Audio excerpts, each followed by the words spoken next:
Hey everyone, Chef Hawks here again. And so we're going to be making some bread today. So we have these KitchenAid mixers here in our kitchen, as well as some large stand mixers. And they're great. They've really revolutionized how quickly we can make things like bread. However, not everyone has a bread machine or a food mixer in their home. So what do we do if we have that instance? Do we just not make bread? No, we can make bread with these. And I'll show you how. Now, if you do have a mixer, I do have another video where you can look at so you can actually use these wonderful revolutionary machines. But if not, keep on watching. Let's make some bread without a machine. So we need to wake up our yeast. We need to activate it. So we've got some water that's hot water. Now, that's hot as in 112 degrees. So as long as it's over 100 degrees, but really lower than 120, it should be so that you can put your finger into it, clean finger. You can put your finger into it, and it should feel fairly hot, but it should not be scalding or boiling. Otherwise, we will kill our yeast, and that's definitely not what we're planning for here. So we're going to go ahead and put about a third of that water into the bowl, and we're going to go ahead and drop our yeast, our dry yeast in there. Give it a little stir so that it completely rehydrates in there. We're going to keep it in a warm spot for about 5 minutes, just so that we can start seeing a few bubbles starting to come up, and it just starts to show us that it's waking up and it's ready to do its job. Our yeast is looking good and active, lots of foamy bubbles coming up in there. And so all I have is a bowl of some sort. Hopefully if it's stainless steel, that's better, or if you have a glass one, that's better. Make sure it's good and clean. And if you have any kind of a scraper, this is a flexible plastic scraper that we use here in the kitchen. If you don't have something like this, then it's really okay. You can use a fork even, or even a butter knife or something like that, just to help you kind of work this in. This dough is a pretty, it's a pretty wet dough. So at first it's going to be a little difficult to work with. So anyway, let's drop in our flour and our salt. I want to mix this salt in and around. It can have the effect of retarding your yeast. So if it's all mixed in with the flour, then that won't happen. It's kind of diluted down enough. So let's get this into here. Let's get our yeast. Can go right in. And the rest of our water can go in there as well. So now we're going to work to incorporate all of this in together to make a dough.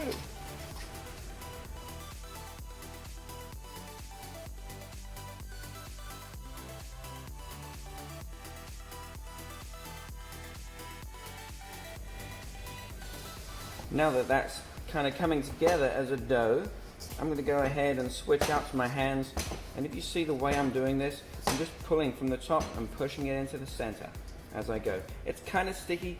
Work with it as you go. If you need to go back to the scraper or back to a knife or a fork, then do that, but do your best to start working it in. I'm going to go ahead now and I'm going to place a damp towel over the top of it for about 10 minutes and keep it in a warm spot. I'm actually going to put it on top of my oven and just let it sit on there. We've got the pilot light on in there, and so it's just a nice warm area. You want to keep this warm so that yeast continues to start stirring and start doing its thing, creating carbon dioxide in our bread. It's also going to create some more complexity and flavor in there as well. So we're just going to give it about 10 minutes. This will allow the flour time to what we call autolyse. Autolyse is when a very dry flour soaks up, just like sponges, it soaks up all of the water that we've added in here. Then it's going to be ready for us to start developing the gluten that's in this dough. And now we can see this is fully soaked up, all the moisture in there. And so what we're going to do now, we're going to start working out the gluten that's in this high gluten flour. This is what's going to give us that stretchability in our dough. So as you can see, it's still a fairly wet dough, but that's okay if you're using either a fork or a butter knife, or if you have one of these scrapers, and we're just going to start working this dough. We want to stretch it. This is what's going to make that gluten start to develop. You want to do this for about 10-15 minutes. Your arms are going to get tired, but you get a pre-workout.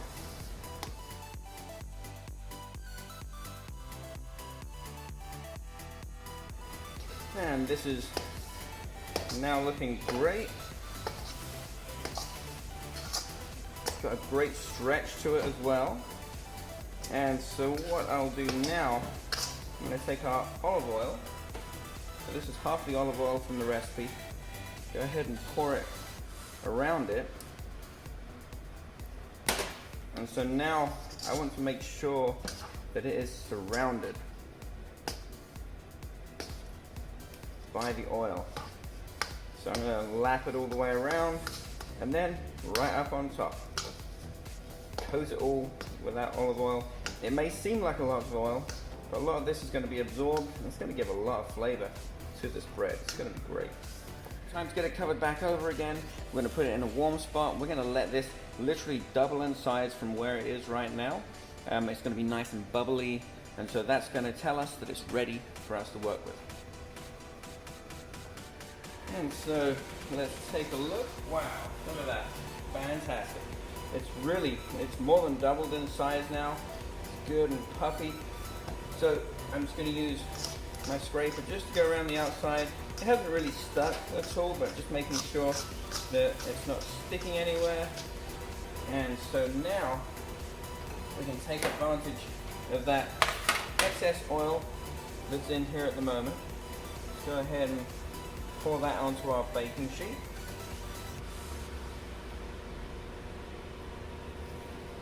And we want to make sure this baking sheet is fully coated. If you need to put a little more of your oil on there, then go ahead and do it. But you want to make sure the sides and the edges are really, really well greased up and that there's a good layer of oil in here. Now we're going to stretch its legs. So you get underneath and we're just going to pull it up, give it a good stretch. We're not working it out too heavily anymore. We want to make sure that it doesn't get overly worked at this stage because we're going to want to stretch out, but we want to kind of stretch in some of that oil and give it a good structure to it. You see some of these big fat bubbles, you can pop those. We'll develop those a little more again. So just give it a good stretching. Make sure that it's fully coated in all of that oil. Get all that flavor. Go ahead and drop that dough right in. Get any of that last oil in here. Don't want to waste any of that. And then we're just going to start stretching this out into the pan. Now you'll see, just because we worked out just a minute ago, that as you push it out, it wants to stretch back in again. So that's a good sign that the gluten has been worked out enough for now. Go ahead, wrap it over. Let's put it back in a warm spot again. About another 10 minutes. Let's let it rest, the gluten rest, so that way it'll relax out. We can spread it out over the whole tray. Let's go ahead and make our topping while we're waiting for it to relax out a little. So in this one, we're just going to have some of that olive oil. I've got some fresh garlic that I've chopped up. I'm going to put in some red pepper flakes, give it a little bit of a spice. Not too much, but just a little bit of a spice. I'm going to crunch in a little fresh ground black pepper. Douse in a little salt as well. If you have some sea salt, that's always good to make like a crunchy crust on top as well. And we'll actually use a little cheese on top of there as well, just to finish that off, to get a nice browning in the oven. But you can go with all sorts of other things, different vegetables and things. You can even just go very traditional with sesame seed or poppy seeds if you wanted to as well. It's entirely up to you.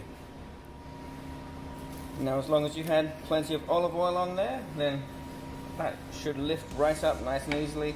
And as you can see, we now can stretch this out with a lot more ease to it without it stretching back in too badly.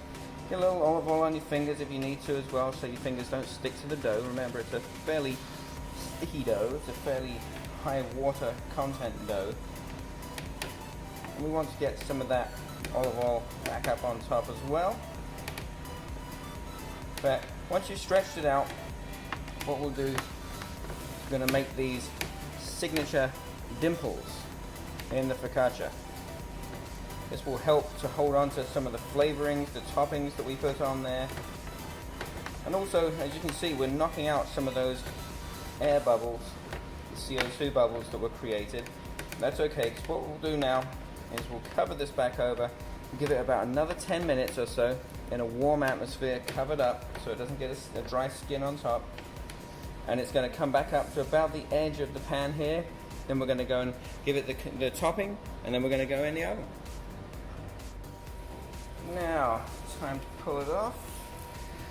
Okay, so we have our topping here.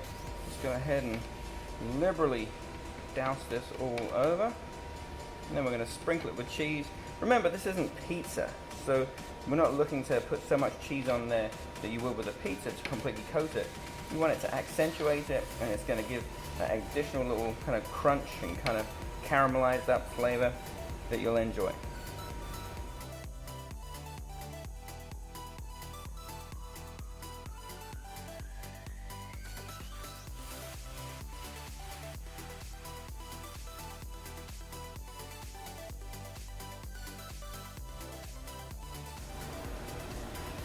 Into the oven at 450 for about 20 minutes.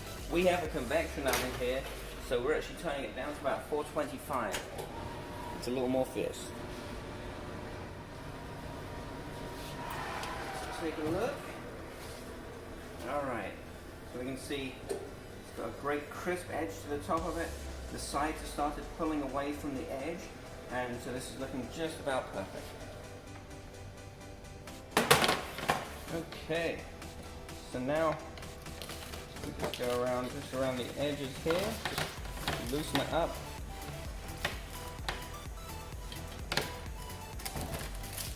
Some parts where it has the cheese connecting there may stick a little, but we're going to take this out. We're going to put it up onto our cooling rack so it can fully cool down before we start slicing some of this off and enjoying it.